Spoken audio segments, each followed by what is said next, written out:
இந்த ஒரு பானத்தை 21 நாட்கள் தொடர்ந்து குடித்தால் என்னென்ன அதிசயங்கள் உங்கள் உடம்பில் நடக்கும் என்று தெரியுமா? 2 பாதாம், 4 முந்திரி, 2 பிஸ்தா பருப்புகள், 10 முதல் 12 உலர் திராட்சைகள், இவற்றுடன் 2 அத்திப்பழங்கள், 4 பேரீச்சம்பழங்கள், 5, 6 வால்நட்கள், ஒரு டேபிள் ஸ்பூன் நிறைய பூசணி விதைகள்.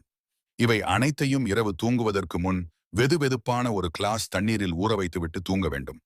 காலையில் எழுந்தவுடன் தண்ணீரிலிருந்து இவற்றை தனியாக பிரித்து இதனுடன் தேன் சேர்த்து 100 மில்லி வெதுவெதுப்பான பாலுடன் சேர்த்து மிக்ஸி ஜாரில போட்டு ஒரு ஜூஸ் செய்து கொள்ள வேண்டும்.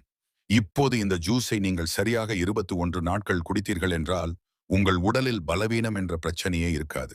நீங்கள் எந்த வேலை செய்தாலும் முழு கவனம் இருக்கும், முழு சுறுசுறுப்புடன் இருப்பீங்கள்.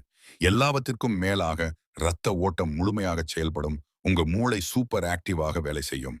இவற்றுடன் நோய் எதிர்ப்பு சக்தி அபரிமிதமாக அதிகரிக்கும். இதில் பாதாம், பிஸ்தா,